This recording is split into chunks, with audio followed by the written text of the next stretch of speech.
And so no one helped me. And I was like, oh my God, like it's in 3 days that I have to confirm and I can't come there if I can't afford it. And they're like, cool, send an email to this person. So I send an email to whatever this person is, don't hear anything. And then I get a letter in the mail a week later that was like, have a nice life. You didn't confirm your acceptance. We assume you're going somewhere else. Best of luck. And so now I haven't applied to any other schools. I don't know what to do. I just go home and I'm just sobbing. I'm just crushed. I have no idea where I'm going to go to school. I don't know what to do about this. I've messed up horribly.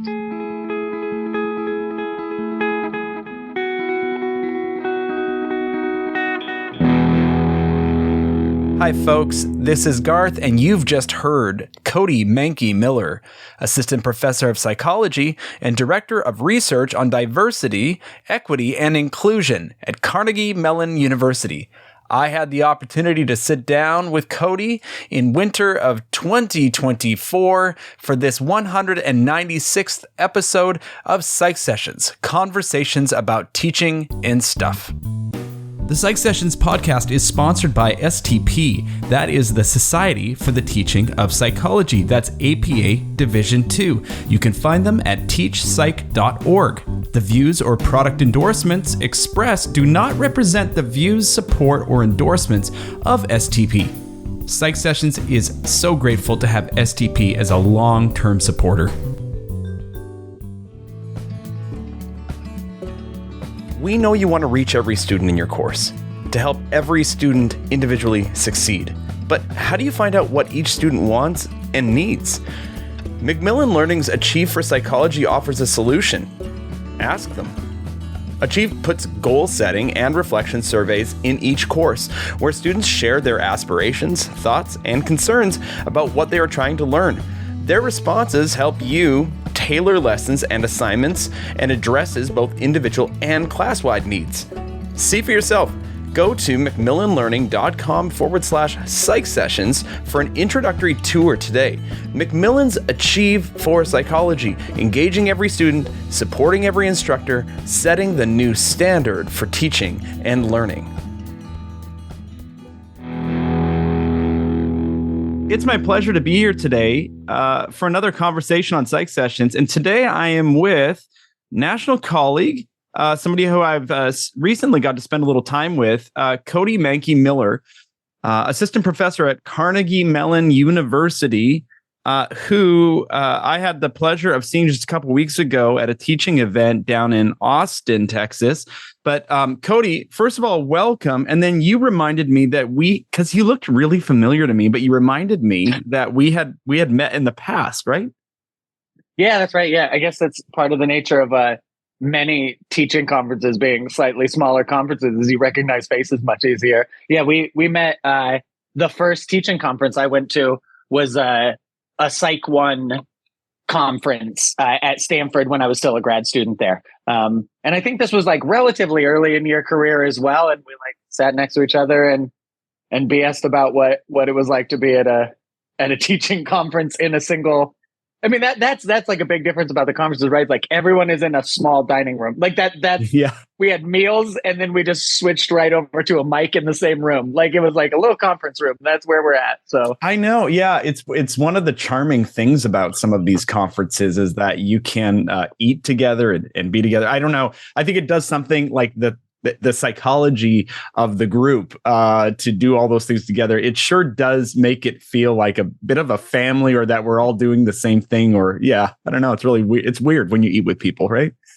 Totally agree. I tell everyone I work with, like, if you ever get a chance to go to a teaching conference, like if you're ever burnt out on academia or like the negativity of like peer review, I mean, like big conferences where it's like people nitpicking each other's theories and like feels just critical, like just go to one teaching conference and everyone there is like, hey, here's cool stuff I do. Can you tell me how to do it better? And also, what cool stuff do you do? And like, that is such a healthy, wonderful environment. And it just like emanates across the whole conference. I remember like Eric Landrum sitting in a talk once and just like the call and response of people like yelling out to the people they know and just like people just chuckling. Like you don't get that at these other large research conferences. It's so much more collegial. Yeah. It's really interesting.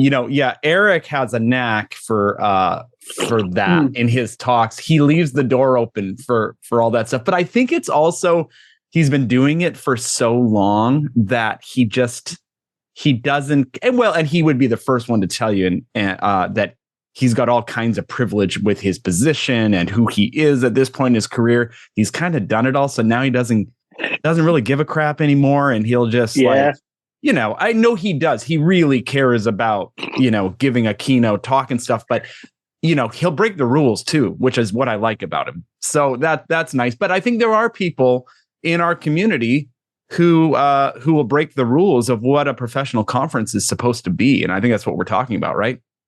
In really healthy ways. Yeah. And just that, it genuinely is like a teamwork focus. I remember one of the STP conferences I went to, kind of the theme was moving along the spectrum of evidence-based teaching. Working a couple things into your own class, then trying to critically reflect on whether those work, maybe. And if you're at that point, maybe then you start experimenting with some new things and trying to see if you have any evidence for it. And maybe eventually you start doing really SOTL stuff, and doing research on it. But it doesn't matter where you're at, just kind of moving a little bit further along wherever you're at. And that was so awesome. It was so cool. The high school teachers in the room, and then the people who edit the journals on science of teaching and learning were sitting in the same room being let's talk about where we're each at and how we can move and grow from each other. It was so good. Yeah. I love hearing these stories. It's interesting. You come from a different background than I do, although I noticed in your email signature that you are also a first generation college student. Is that correct? Yeah, that's right. Okay. Yeah. From Montana. Yeah. Yep. Well, I saw that. Now I know that we've got different paths to coming to where we're at, but it seems to me like folks like you who have kind of come through, the Stanfords and who work at the Carnegie Mellons, when you find this community, I wouldn't say, I guess we have a bias sample because the people who don't feel like they fit into the community, I guess, don't stick around. And so we just have the insiders, right? And so I'd like to think that that's very rare, but I do love this story. I've heard it so many times. And it is my experience too, in that as a first generation college student, as a person who probably didn't really belong in this professional academic world for a long time, even with some of the credentials to be there. I just didn't feel maybe worthy or I knew what I was doing in it. I found a community of people who said, come along, and jump in on this, jump in wherever you want to jump in, and we'll carry you up, and that was pretty cool. Yeah, I totally agree. I mean, I went to Arizona State for undergrad, and the only reason I'm an academic, just full stop, is I stumbled into a class with Steve Newberg, who just stepped down as the chair of the psych department at ASU, but wasn't yet the chair when I was there. And I took an honors social psych class with him, and he saw me a year later on campus. I was just walking across campus, and I saw him, and I was I just thought he was so cool. And I was hi, Dr. Newberg. And he was hey, I remember you. You're that dude that sold mattresses, right? You remember this conversation we'd had from the class. And I was yeah. And he's you come do research in my lab. He just knew kind of my backstory. That I was this first gen kid wandering a giant campus with no idea how anything worked. And he's here's how it works. You come do research. And that was my whole career. Honest to God, just fully that someone said, you said, come along. Yeah. And I was just just changed my whole world. Doesn't matter. You're smart. I'm smart. There's a million other smart people out there. And doesn't matter how smart you are if you don't find yourself in the right situation, you don't have someone give you some direction, etc. So yeah. Yeah, it's interesting. I know that we've tried to in the Society for the Teaching of Psychology, we've tried to formalize mentoring, give people these mentoring experiences. I think these are great, by the way.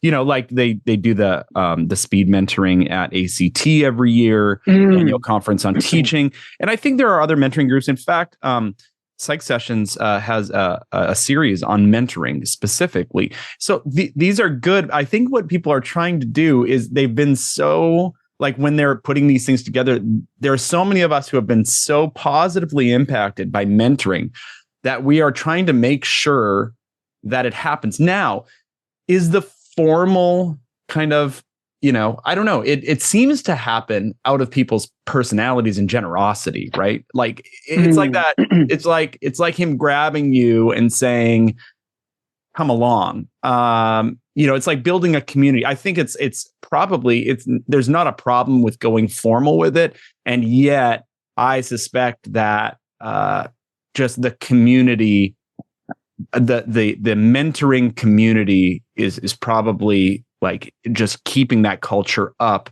is probably the best way for us to continue to mentor. But it does make me think about, because I've been mentored so well, who am I going to mentor?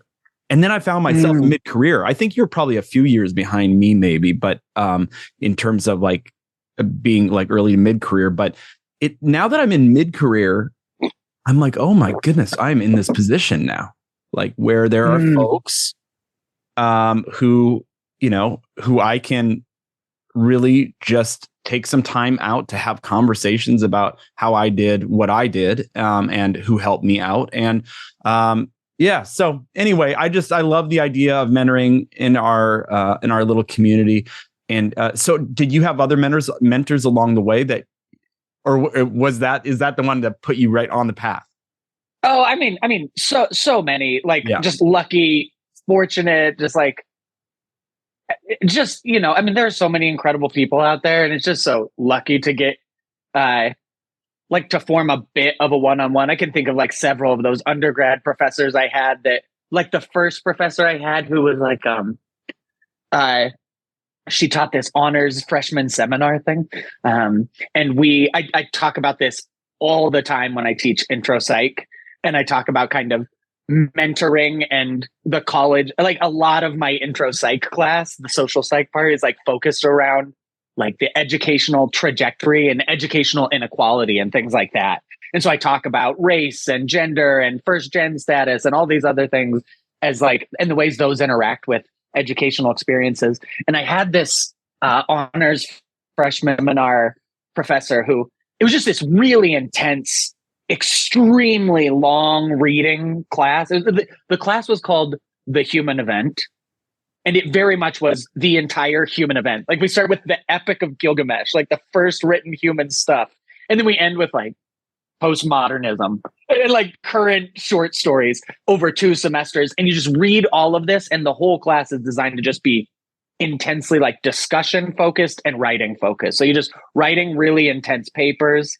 And I had this professor, and she, like, one thing I remember from her was she tore my first paper in that class apart, like red ink everywhere. And it was so threatening. My advisor in grad school did some work on this thing called the mentor's dilemma. Essentially, like, how do you give critical feedback, especially across lines of difference, to people who might be likely to interpret that critical feedback as a sign that there's bias in the interaction. And not that I'm like a white male in college at this point, right? But also I was like this first gen kid, and I like really was like feeling like I was out of my depth all the time. And so I was like really hypercritical and like, or hyper concerned about this. And she just tore this paper apart. And then I had a meeting with her. She was the first feminist, or at least self-identified feminist, I'd ever interacted with. And so my initial thought was just like, this hates me because I'm a man, which is just so absurd in retrospect. But immediately I thought I should drop the class because I'm not going to have a fair chance. And then I went to like an advisor, and the advisor was like, 1, no. And 2, you literally can't drop the class at this point. It's too late in the semester. So I'm stuck in this situation where I have to continue on in the class. I go meet with, her name was Dr. Brady. I go meet with Dr. Brady, and I sit down, like, why'd you give me this bad grade on this paper? And she was like, because it's not a good paper. And then she's like, but it could be better. So go ahead. What's the first thing I wrote on the paper? And I like read it. She's like, it's a terrible topic sentence or something. Like, this topic sentence isn't a topic sentence. And she's like, well, is it? And I was like, no, you're right. And she's like, yeah, I know. And so is everything else I wrote. So like, and so she met with me and then she was like, look, I don't have time I have too many students. I can't read a whole paper and give you feedback before you submit it. But before your next paper, bring in an outline and I will meet with you beforehand and I'll give you feedback on the outline and then you can write the paper. And so I did. And I came back and she was like, it's not a very good outline, but it has some potential. And so like, and like worked me through that. And so like in that single interaction, like that 1 year with her, I think my writing ability improved more than maybe from like kindergarten through 12th grade in that one class with her of just like having someone take the time to do that. And then she met with me outside of class and like, she just like was such an influential person. So, I had those undergrad experiences. My grad school mentors were great. I did research at University of Wisconsin for a year between undergrad and grad school. And I worked with Trish Devine, who is just an incredible scholar, an incredible person, and was an amazing mentor and just like taught me how to think and continued helping me develop my interests and my speaking ability and my research ability and thinking through psychology. So yeah, those mentors along the way were 100% of the game for me. Yeah. Yeah. It's interesting. Your story reminds me of Todd Rose, who's now at Populous, a think tank outside of Boston, but who was at Harvard and was also first generation. And at Harvard wrote I think it was a little touch and go for him to even get into the program. And then he took this class where basically a very high level or just like a very accomplished psychologist that we all know said to him, this is the worst thing I have ever seen written, and you're not going to make it in the program. Stark contrast. Well, except that he's now, they're very good friends now. And this person walked him through it just like yours did. So, mentor, it's interesting. I'm sure there's like a literature on mentoring. But I wonder if, we love the warm fuzzy side of, hey, I know you, come along. I remember you sold mattresses. I'm going to give you this opportunity, and that tough mentoring, which I've definitely had in my career. You know who you are out there, who have kind of pulled me aside and said, not good enough. And you want both sides of that, right? You really do. Yeah, I think that's this mentor's dilemma paper that my advisor from grad school, Jeff Cohen, did this work with Claude Steele, and I think with Lee Ross on the initial paper, and it like about this mentor's dilemma. And that was the thing. One of the things they really identified in that was like, good mentors don't give false praise. They don't lower their standards. They have extremely high standards. But they also, and so they do this thing like the solution, or one of their suggestions is like, it's high standards plus assurance. And this assurance part is hugely different. It's like, look, I'm giving you critical feedback because this isn't excellent and I expect excellence. But I'm also giving you critical feedback. Why would I have spent an hour of my time, of like the very few hours I have on this earth? I gave you an hour of it just on this paper saying where it could be better. Why would I do that if I didn't believe you could meet the standards that I'm setting? Yeah. Like, of course I believe that. Like, from what I've seen here, you have the ability to meet those standards I'm saying. And so here's the feedback. And like, let's work on getting you there. And that is like tough. Yeah. And that's like a thing I think that's often missed is like, there are plenty of people who have high standards. And then there are plenty of people who care or like express support and like moral support or morale support, whatever, for people. Yeah.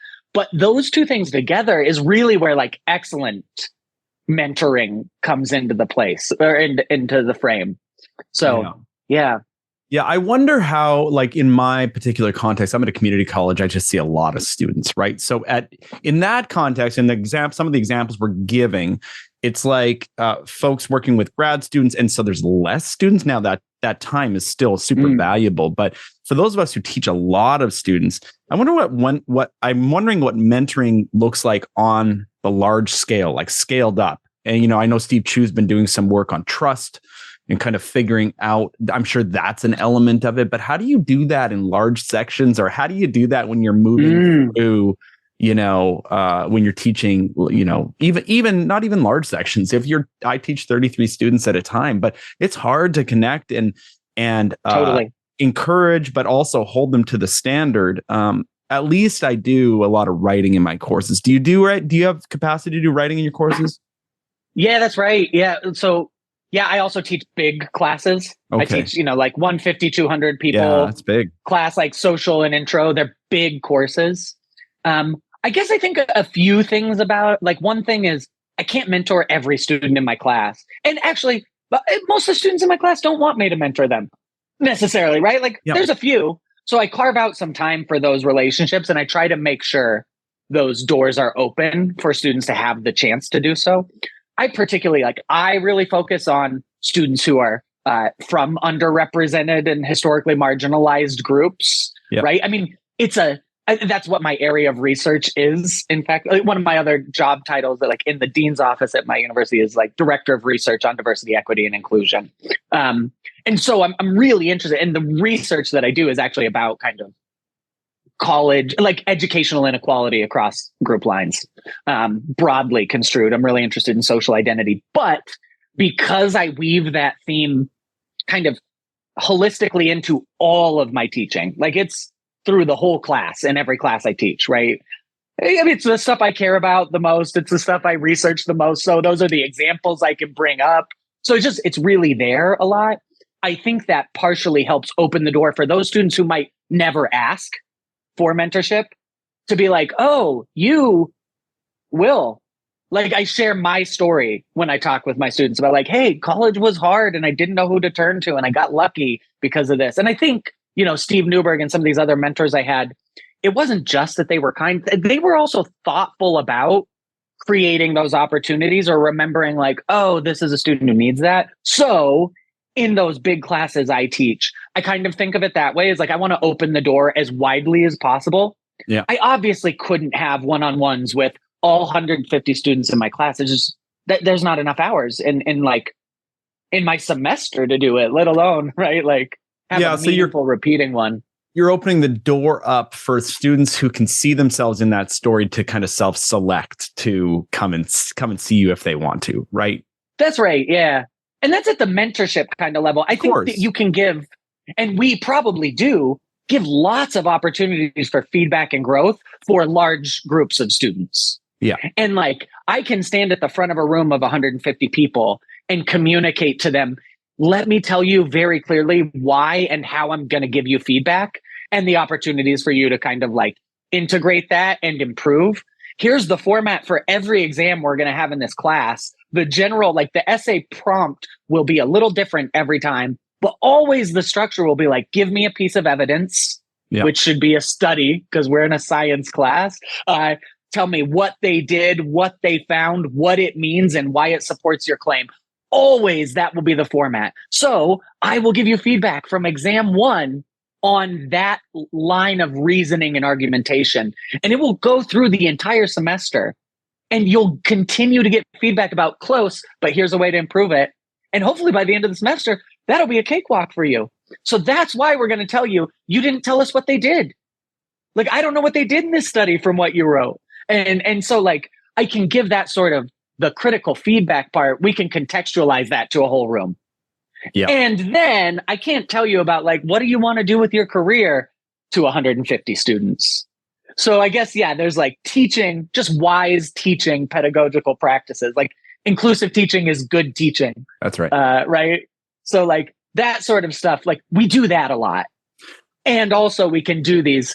I try to be, like quite invested in the extracurricular mentoring as much as possible because it changed my life. So I like try to carve out as much time as I can for that. And I let the students initiate it, right? I open that door widely and I assume you do some of that. Well, I mean, I try. And I think you have to be authentic to your personality too. Like I think about one of my friends, Aaron Richmond from Metropolitan State University, and Aaron calls his students on the first day. He says, I won't call you students. I'll call you scholars. You are scholars. And so he gives them like a different identity in his classroom from the beginning, which is a really sweet thing to do to students. I really love it. Now, can I pull that off with my students with who I am? I don't know, but I thought, we all find our way. But I was thinking about what you're saying. I'm not a developmental psychologist, but I'll try something here. And that is, we know that the best parenting styles have like high standards and also warmth to them. And so it's almost like when we're talking about relationships, we're talking about whether it's raising kids or whether it's teaching or whether it's mentoring, there's these themes that come, this theme that comes through of high standards. So even in your assignment that you're explaining how you're going to get your students to understand evidence and to present that and communicate it, but then also pulling them up and pushing them along as well, right? And doing that with the way that the high expectations, but also the high value you have for them at the same time. So I wonder if that's just as I'm thinking through my own classes, I wonder if that's a nice way to kind of reflect on what I'm doing. Like how high is my warmth? And then how high is my expectation for my students? And are those in balance, Yeah. And I think personalities also, like, I really like this thing. Like, I'm just like a gregarious person. It's just what I do, right? I want to be talking with all, like, my wife is all the time like, Kody just runs our social calendar. Like, that's what he does. He wants to be around people 9 days a week. Yeah. And so I just try to temper it down. I'm like, no, we're busy that night. But like, I let Kody do all the scheduling. So like that, and plenty of people are, especially people in academia, are not that. They're like, no, I really like spending decades of my life working alone on a project. Like, I like that. But I think there's this thing of that, your mentoring style or your teaching or your feedback style being true to who you are. I have several one, we diversify our mentorship. Steve Newberg doesn't mentor me on everything in my life, and he still is a mentor for me to this day, right? Like, 20 years later now, I still like call him and we chat. He came to my wedding. Like, we're like, he's very close and does that. And also my graduate mentor is there. And also a couple people that have taught me about teaching, and currently people in my own department who are like more senior than me, who are like, let's talk about how to be successful in the way you're spending your time. And some of those folks are very warm and wonderful. And some of those people are like, well, let me give you feedback. And they're just cut and dry and blunt. Yeah, sure. And across all of those mentors, I get the emotional support I need and like the backing, and I get good feedback. And then it's really wonderful. Like, I feel like empowered and able to do things like reach out, like run into you at a conference and be like, oh, you are steps ahead of me in this part of a career. And yet, like, when we talk, like, I feel like, oh yeah, he gets it and is like willing to share and talk about those things. So cool. Can we do this? And so I think in our mentorship, or in the way that we think about those things, I think I'm one kind of mentor. Yeah. Like, I might not be very good at giving you stats mentoring or telling you, like, I got lots of students that are like, I want to go into human computer interaction. And I'm like, okay, I can tell you about social psychology and about like my view of my life. So to the extent that those are helpful, but I do know some people in HCI, you should go talk to them. Right. So like filling whatever little niches, I don't know if it's niche or niche, but filling whatever that corner is that we can fill. Sure. That's like part of it. So, gosh, yeah, it's so important to think through this. I love this conversation. Hey, I am gonna shift us because I want to get a little bit of your story, and then I think we'll come back to kind of present. But are you from Montana? I think that's what we talked about, right? Originally. Yeah, that's right. Yep. So I grew up. I'm on sabbatical this year. So I'm in Montana, like coming home for my sabbatical, staying near where I grew up anyways. I've still got some family and friends in the area. And so my wife and I were like, oh, we have this sabbatical. We've got to take advantage of it and go home for a bit. And then, our other home back in Pittsburgh we'll go back to. But so yeah, I'm from here originally. I went to like a very small rural school.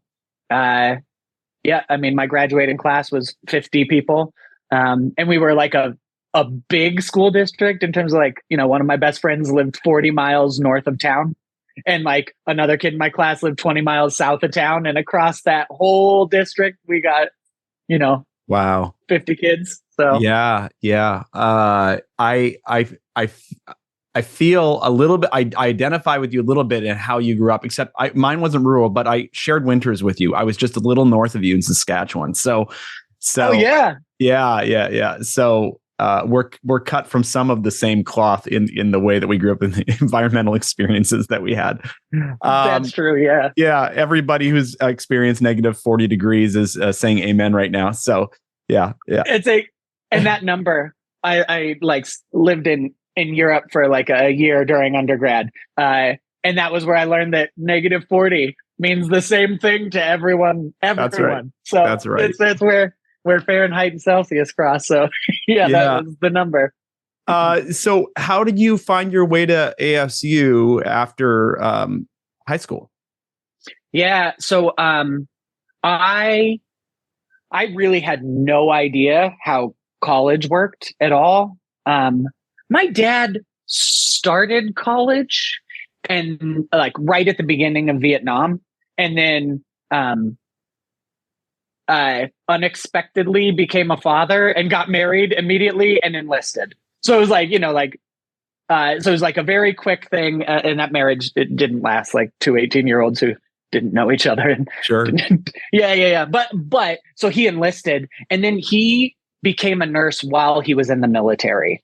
And so that was so he didn't really know about college. And then my mom didn't go to high school. So neither of my parents knew anything about what college was like. And we were quite poor. So, I was really figuring lots of stuff out. And my parents were not married, for most of my life. So, like bopping between these two houses of people who didn't know what was going on. So I had kind of like an unstable home situation, and trying to figure out college was just, I was smart. I loved school. I worked hard at it and I tested well, but I didn't know what to do. So I had no idea about how to apply to school. I applied to Stanford. And Stanford had like a single choice early application process, which like if you apply early, you can only apply here. And I got accepted early. I was like, just lucky. Like I did well on standardized tests. So I was a National Merit Scholar. And so I got into Stanford early, and then I messed up on the financial aid application, and like, they just never got back to me. So like I'm accepted. It's the only school I wanted to go to. I was like, okay, cool, I'm going. And then they just like didn't get back to me ever about like how much it would cost. And so then, and at the time I was like, well, I don't want to like annoy them because they won't let me come. So I didn't like call to ask for guidance. And then finally it was like the deadline to confirm was like a month away, and I haven't heard anything from, so I finally called and I was like, I'm so sorry to bother you, but like, can you let me know how much financial aid I'll get? Because your tuition is more than my dad makes. Like I cannot pay to go there. And they were like, oh yeah, you sent in your financial aid form, but you like left this form out. And I was like, oh my goodness. They're like, yeah, so just send it back with that form. So I filled everything. Like I'm doing all this myself, like the financial aid stuff. I don't know how taxes work or what income, like I know none of this stuff. So I fill everything out again and send it back to them. Don't hear back from them. It's like 3 days before the deadline. I still haven't heard from them. So now I'm like, if I call them twice, they're going to be so annoyed with me. But I'm like, it's 3 days away. I have to. So I call them again and they're like, yeah, there's a different form you didn't fill out. And so like, no one helped me. And I was like, oh my God, well, like it's in 3 days that I have to confirm and I can't come there. Like if I can't afford it. And they're like, cool, send an email to this person. So I send an email to whatever this person is. Don't hear anything. And then I get a letter in the mail a week later that was like, have a nice life. Like you didn't confirm your acceptance. We assume you're going somewhere else. Best of luck. And so now I haven't applied to any other schools. I don't know what to do. I just like go home and I'm just sobbing. I'm just crushed. Like, I have no idea where I'm going to go to school. I don't know what to do about this. Like, I've messed up horribly. Like, I ruined my chance to go to Stanford. Like, I don't know what to do. And like I said, I was a National Merit Scholar. So this was so lucky because a bunch of schools recruit based on that. And they just kind of cold email you stuff. And so many schools had sent me letters and offered scholarships, et cetera. And I just kind of had put them aside because I was going to Stanford. Most of the deadlines for admissions had passed at most of these places, but two of them had not. And they were Oklahoma and Arizona State. And so I looked at these two letters and both of them offered like a full scholarship with like a little living stipend for National Merit Scholars. Just like, this is what we offer to you. Like, you should come here. And so I looked at the two letters and I went, oh, Arizona State, that's the school with the really good basketball team. They are not. That was University of Arizona. But like, I was just like, Arizona State. So I was like, that one. So I call ASU and like the number from the letter. It's like the Honors College did the recruiting for the National Merit Scholars. And I called that person. I was like, hey, so I kind of quickly explained my situation. Like, I haven't applied to schools because like I thought I was going elsewhere. And she was like, honey, listen, I got you. And she was like, here's what you need to do. You need to apply tomorrow. Tomorrow's the deadline for admissions, like applications. So you just need to turn in your application. But listen, here's a code for you to type in so you don't have to pay an admission fee. You just have to turn it in on the website because ASU as an institution has to accept you. Here's a code. Here's what you do. Just turn that in. I will take care of everything else. I'll fill out your like scholarship information. I'll help you do that. I'll work on the application for like the Honors College. We'll take care of those. You just do this tomorrow. Can you do that? And I was like, yes, I could do that. And so we didn't have internet at my house. So like the next day at school, I skipped school around lunch and like went to a friend's house to like apply to ASU. And the rest was history. It was just like because and so I ended up going to Stanford for grad school. And while I was at Stanford in grad school, I know full well that their admissions office would have been on the phone with me every 5 days by the time I was in grad school, but not in 2004. They weren't.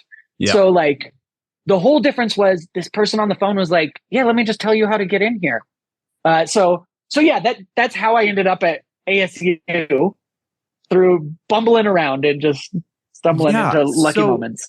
So I just hear this in your story because I know that eventually you go on to grad school and you have a particular area of research. And do you want to just talk about that? Because it's starting to thread its way through your whole story, right? But yeah, when did you know did you go to Stanford specifically to study what you studied? Is that why you so by then, yes. But again, another theme that's here is you will recognize that I never knew what I was doing. I was like blind and stumbling around. So in undergrad, I wanted to go into psychology like most psych majors because I wanted to be like a psychologist, right? I wanted to do like clinical stuff. And that's what interested me. I was like, oh, I'd had like therapy with the school counselor growing up and it was so important. I want to do that. And so I'm doing this stuff through undergrad. I'm doing psych stuff. Steve Newberg brings me into his social psych. He's a social psychologist. Brought me into his social psych lab and I'm doing research in that. Then I graduate and I go do research for a year at University of Wisconsin. And like, I've graduated like summa cum laude and I'm like doing well, like doing great, like doing really well in all my classes. I have a mentor who's helping me with like career advice. He'd connected me with Trish Devine to be able to find this research position in the first place. I get there. And with that as context, I'm there during that year. And someone's like, oh, what do you want to do? And I was like, well, I want to like, get a PhD in social psych and see patients on the side. And they were like, time out. Like, do you not know how PhDs work? And I was just like, wait, what? What do you mean? Because like, okay, now with hindsight and knowledge of the field, obviously having a PhD in social psychology does not let you do therapy. But also, obviously, as a young person who doesn't know, having a doctorate in psychology is the way that you do therapy. So I was like, so I was, even then, I was so confused about what I was doing. Like, just never really knew what was happening. And I was so lucky that these other people, like, honey, what did you just say to me? That's not what you're doing now. Like, so at that point I realized, oh, maybe actually I just really like this research stuff I'm doing. And I was studying kind of stereotyping and prejudice. And in all of those interactions with all of those folks, I was starting at that point to realize where my intersection with that came in. You know, I have like this, like my own story, but also just my family's broader story. My family's like multiracial. And so just looking back, and I thought so little about that growing up. And then learning all these things and looking back and be like, man, my sister and I have very different experiences. And like we're the same in so many ways. And yet we are not the same in the eyes of the world and in the ways that we interact with people. And I just started thinking about how identity was so complicated and complex. And that really drove me to continue on with this stuff. So I started, I was working with Trish Devine on, you know, prejudice and discrimination. And then when I applied to grad schools, I applied to Stanford, and I was really interested there. They were doing a lot of work on applied interventional social psychology. How do we use our understanding of stereotyping, discrimination, belonging, et cetera, like threat and identity threat? And how do we use that theory or use those understandings to like make the world a better place? And I was like, oh, that sounds like the one for me. So that was why I went to Stanford, and why I applied there. It was like, oh, all these people trying to like make the world a bit better. So yeah. Then when you were there at some point, because you're on a real research track at this point, you're going to be a researcher, right? But somehow you got looped into teaching, and you That's right. That was it. That was it. Yeah. I really liked the topics. I enjoyed research. I still enjoy research, but immediately in grad school, I started TAing, and I TA'd cultural psychology with Hazel Marcus, and just like had a section, like as a first year grad student, where I was like leading these discussion sections each week with one of those sections. And it was just, and just that was so fulfilling, and just so, it was like, oh, this is the hands-on sparking the ideas or thoughts that I had in my journey through psychology, like getting to share those with other people coming into the room and like teaching about that. And then just the intellectual engage between students and teachers, like just all of that was so rewarding and powerful. And then so through grad school, I just tripled down on teaching. I developed like a teaching practicum for the graduate students while I was a grad student. I created this kind of position that was a liaison between the psych department and the Center for Teaching and Learning on campus. And I kind of played that role for a few years. I taught every summer I could. I like taught my own courses. I ended up at the end of graduate school getting like a fellowship in this interdisciplinary Center for the Comparative Studies of Race and Ethnicity. And I got a teaching fellowship where I taught a class during the year for them, for like my last year of grad school. So I was really invested in all this teaching stuff. Cause it's so good. It's just like the most rewarding part. Just like all these things, like research moves at a very slow pace, and teaching is fast and dynamic. And just those things really interacted with the things I cared about and wanted to do. And it felt like a place, well, circling back to when we were talking about mentorship earlier, it felt like that place where I could use the position I was in to really enact or be that connection and like connect with undergrads, both through kind of the course material, but also through one-on-one conversations that happen between students taking classes with faculty members. And so yeah, through grad school, I probably to the detriment, not probably, certainly to the detriment of my research, I totally dove into this teaching track, if you will. And then kind of that's built up a lot of teaching experience while I was there. So yeah. Have you been able to, in your career now, how long have you been Carnegie Mellon, the first job you had outside of Stanford, outside of grad school? Yeah, that's right. Yep. So I started at CMU as a visiting assistant professor. Yeah, I went on the market from grad school, and I think I applied to 50 positions that year, and some visiting positions at the end were finally interested. So this was one of them. So yeah, I went to CMU. I was like a visiting professor for a couple years, and then I transitioned into the teaching track permanent position that I have there. What year was this? That was 2016. So this is my 8th year there. Wow. The way I guess the poverty in higher education of kind of knowledge about maybe I can reframe that. We have seen such a push in education among faculty about inclusion and diversity and equity over the last 5 years or so. I wonder, I hope that CMU really felt like they won the lottery to have you there. I know that no institution that we actually work at feels like they feel like we're just playing the role that we're supposed to be playing, right? But to have somebody there who with the kind of research background that you have, the kind of teaching background that you have, like what a valuable thing for them. And then you rolled it into a second position there, right? Yeah, I think that was also very just kind of fortuitous. Like essentially, they hired me because of like the teaching experience I had, because I had a ton this was the thing. I got feedback a lot coming from like an R1 was like, if you want to apply to teaching gigs, you have to try to convince them that you care about teaching. And I was like, I feel like the 140 classes I've taught so far already probably convinces them that I care about, like, I feel like I've done some of that, but so CMU hired me because of the teaching stuff and my research. There wasn't really anyone else at CMU kind of at the institution that studied almost anything. Like there are a couple folks that are related to me, like scattered across the university, like intellectually or like, in the research that we do. But it was not a area of research that was embodied at the university. And so they basically hired me despite my research interests. It was like, we need this like visiting position to teach a few classes. And that was a term limited position. It's like, 3 years. Like we need this for the short term.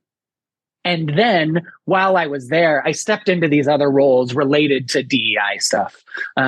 Started, working with like the Center for Student Diversity, Equity, and Inclusion and working on some of those things. And then that kind of grew that role there. And so moving into like permanent position or the teaching track, like full-time position, my research ended up being a thing that they hired me despite that. But then that expertise actually ended up being something that was, timing wise, the university was really moving toward, we should really think critically about this and embody this more in our institution. And I was just like, I know some stuff about that. And so that like ended up working out fortuitously. Yeah. Well, that's great. It's great for you. It's great for them. So tell me about, because I've talked to a lot of our colleagues nationally about these teaching track positions at institutions like yours.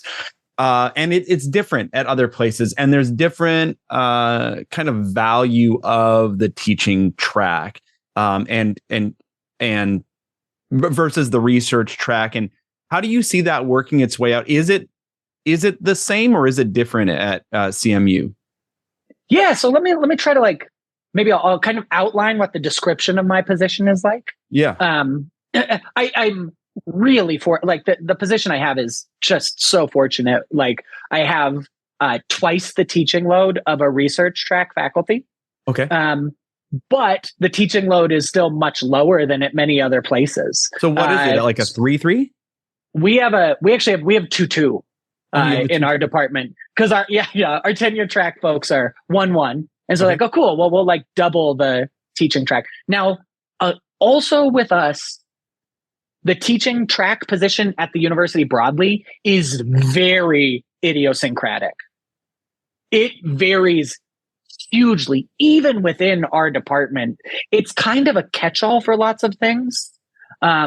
So we have some folks who've had the position who were essentially researchers. Like full on research is what I do.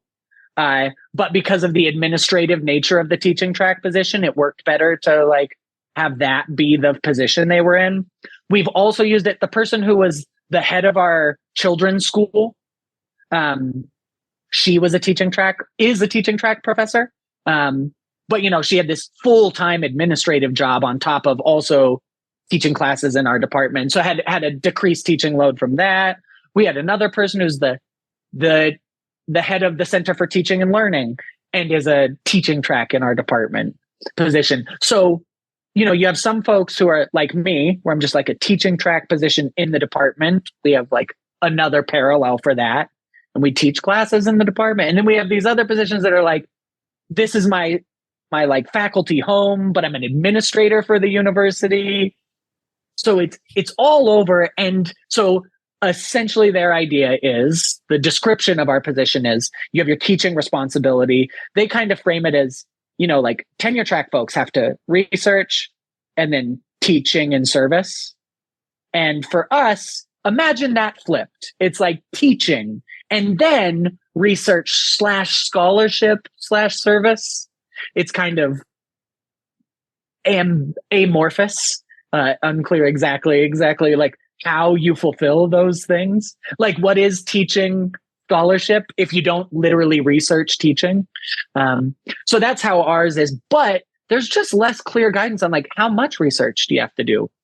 So yeah, we've got this teaching load that's double, and then a research load it's tough. How do you describe what like half a research load is? And also, like, I don't advise graduate students, so I'm also not running a lab with graduate, like PhD students who are doing research. So when you're looking at numbers of publications, like I'm not going to be a middle author on a bunch of graduate student publication or the senior author on graduate student publications, because that's not how my position in my lab is set up. And so what are the things, if we want you to be teaching full time, what's your scholarship component look like?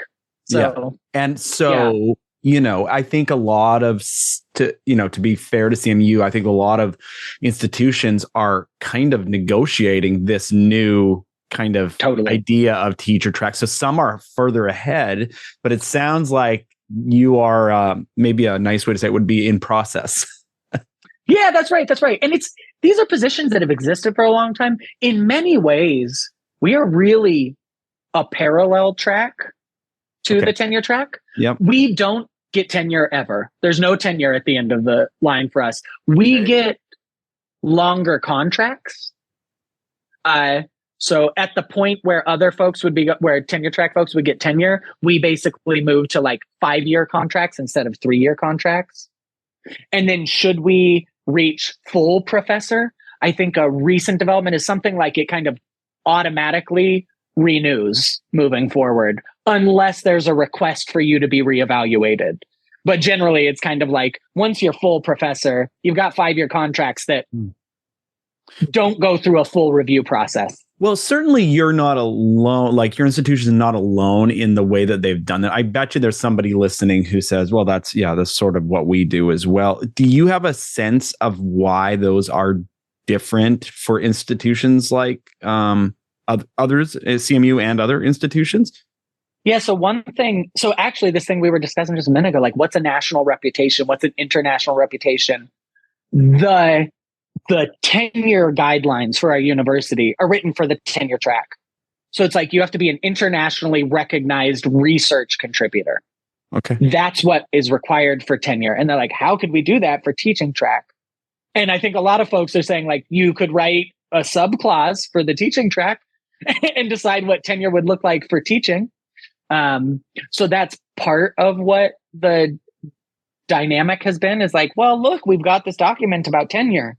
How would we use that for a teaching track person? You're like, yeah, it doesn't map on one-to-one because the position doesn't map on one-to-one. Right. Another thing, and this is maybe true at other institutions, CMU is very decentralized. We're kind of like 7 independent colleges within. CMU is really their kind of focus is to be quite decentralized.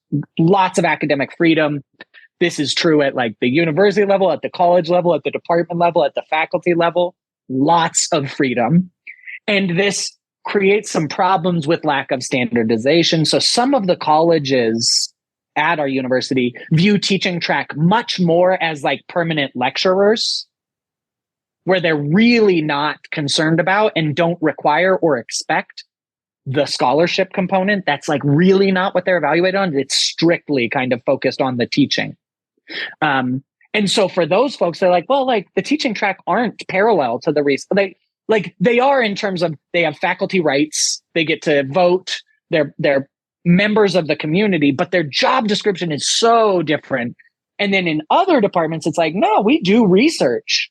We have to publish. There are expectations that I'd be publishing. And so this is another point of like friction, where it's like you have one tenure process for the university, but you have many colleges' versions of what that track looks like. And so trying to square all those round holes is complicated. So as you go up for your next promotion, which I'm currently doing, actually. Which you're currently doing, and you have you have a sabbatical right now, and is that what you're working on, or? Yeah, so that's a lot of what I've been working on. I'm also like hanging out and collaborating with someone at Montana State University. Like, actually, I care a great deal about rural education. There's not a lot of that at Carnegie Mellon. There's not a lot of that like focus in lots of academia. So while I've been here, we've been working on focusing on those things. We're organizing a conference for rural psychology students for next year. So that's what I'm really using my sabbatical for, is a little bit of that collaboration. But also very cool. Prepping my materials. Yeah. So how are you thinking about research, scholarship, all those, the murky standard of which you have to meet at some point if you go up for promotion?